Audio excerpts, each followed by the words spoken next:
Kelompok 6 STEM Informasi Manajemen. Anggota Kelompok 1, AGUs Salam 2, Anis Year 3, Fitri Yani 4, Hendrik DY 5, Irma Yul I 6, Lenny Koronisa. Materi presentasi, Perencanaan Sistem Informatik Aktivitas Manajemen.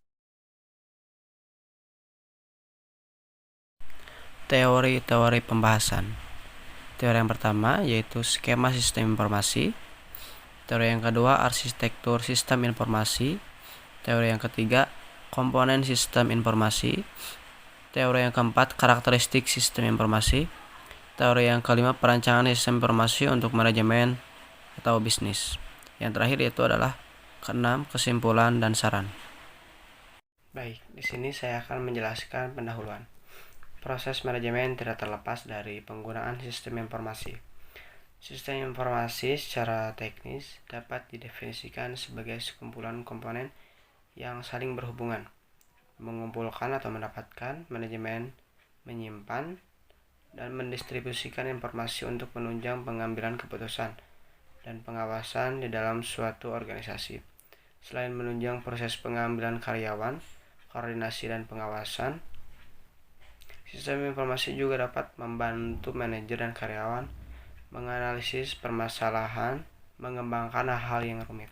Baik, saya Anisya akan menjelaskan skema sistem informasi. Secara umum, sistem dapat diartikan sebagai sekumpulan elemen yang saling terkait atau terpadu yang dimaksudkan untuk mencapai suatu tujuan. Masukan atau input adalah segala sesuatu yang masuk dan menjadi bahan yang diproses. Masukan dalam hal ini berupa data mentah atau raw data. 1. Proses merupakan bagian yang melakukan perubahan atau transformasi dari masukan menjadi keluaran yang berguna dan lebih bernilai. Dalam hal ini berupa informasi. 2. Keluaran atau output merupakan hasil temuan olahan dari proses pada sebuah sistem informasi. Keluaran bisa berupa suatu informasi, saran, laporan, dan lain sebagainya. Adapun definisi-definisi yang dikemukakan para ahli tentang sistem informasi adalah sebagai berikut. Definisi sistem informasi HAL tahun 2003. Sistem informasi adalah sebuah rangkaian prosedur formal di mana data dikelompokkan, diproses menjadi informasi dan didistribusikan kepada pemakai. Menurut Wilkinson tahun 2003, sistem informasi adalah kerangka kerja yang mengkoordinasikan sumber daya manusia, komputer, untuk mengubah masukan atau input menjadi keluaran atau informasi guna mencapai sasaran-sasaran perusahaan. Tujuan sistem informasi dalam bentuk yang lebih kompleks. Sistem informasi melibatkan banyak pemakai dan memerlukan sarana jaringan yang memungkinkan pemakai yang tersebar di berbagai tempat yang berjauhan dapat berbagi informasi.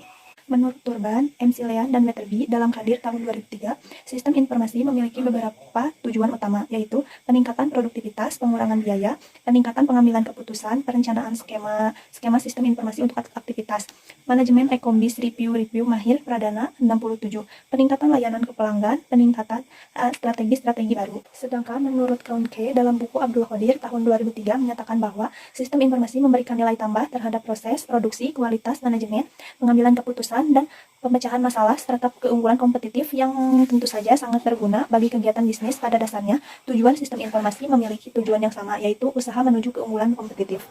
Saya Leni, saya di sini akan menjelaskan sedikit mengenai arsitektur sistem informasi.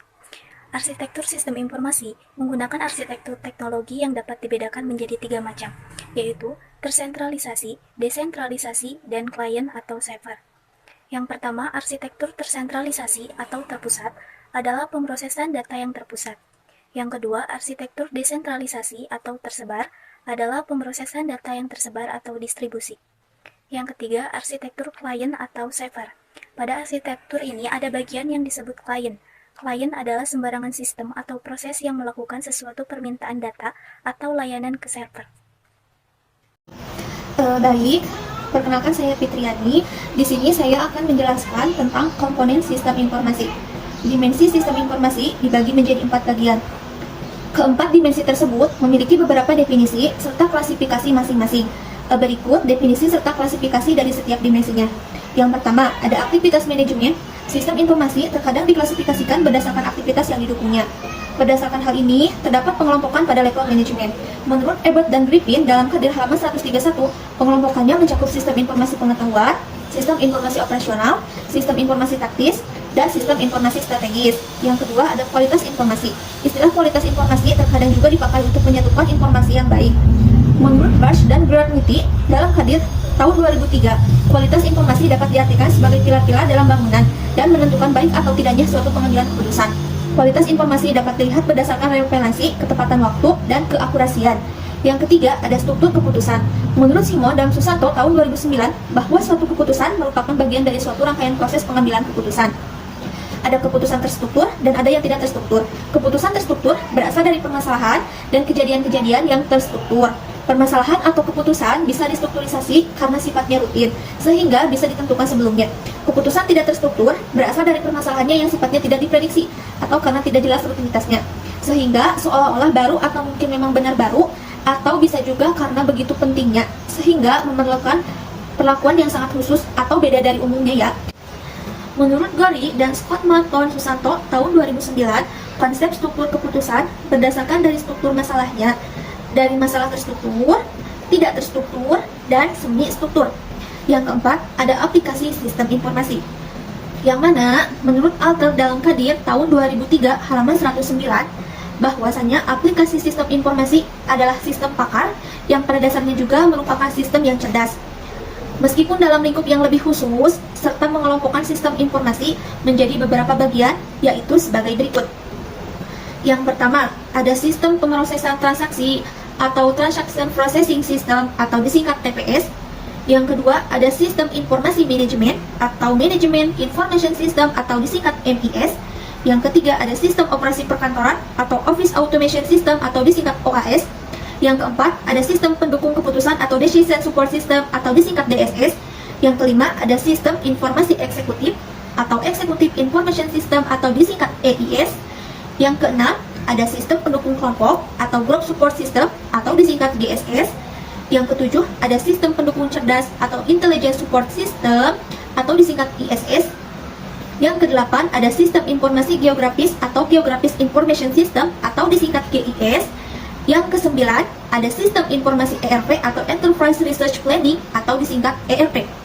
Sekian materi dari saya. Karakteristik sistem informasi. Karakteristik sistem informasi adalah suatu sifat-sifat atau karakteristik tertentu yang mempunyai komponen-komponen batasan. Lingkungan luar sistem informasi, penghubung, masukan, pengolahan, dan sasaran atau tujuan. 1. Komponen sistem informasi. Suatu sistem informasi terdiri dari sejumlah komponen yang saling berinteraksi, yang artinya saling bekerja sama membentuk suatu kesatuan. 2. Batasan-batasan merupakan daerah yang membatasi suatu sistem dengan sistem yang lainnya, atau dengan lingkungan luarnya. Ketiga, keluaran-keluaran adalah hasil dari pemrosesan dan diklasifikasikan menjadi keluaran yang berguna. Keempat, lingkungan luar sistem informasi. Lingkungan suatu sistem informasi adalah batas dari sistem yang mempengaruhi operasi sistem informasi. Lingkungan luar sistem dapat bersifat menguntungkan dan dapat juga bersifat merugikan sistem informasi tersebut. Kelima, penghubung-penghubung merupakan median penghubung antara satu subsistem dengan subsistem yang lainnya. Penghubung ini merupakan sumber-sumber daya yang mengalir dari satu subsistem ke subsistem lainnya. Keenam, masukan adalah segala sesuatu yang masuk ke dalam sistem dan selanjutnya menjadi bahan untuk diproses. Masukan dapat berupa hal-hal berwujud maupun tidak berwujud. Ketujuh, pengolahan merupakan bagian yang melakukan perubahan atau transformasi dari masukan menjadi keluaran yang berguna. Kedelapan, sasaran atau tujuan suatu sistem informasi pasti mempunyai tujuan atau sasaran. Sasaran dari sistem informasi sangat menentukan masukan yang dibutuhkan sistem dan keluaran yang akan dihasilkan oleh sistem. Baik, saya Mulyani. Di sini saya akan menjelaskan tentang perencanaan sistem informasi untuk keperluan manajemen atau bisnis. Loudon mengemukakan bahwa untuk merancang sistem informasi manajemen dipergunakan pendekatan siklus hidup sistem atau System Development Life Cycle.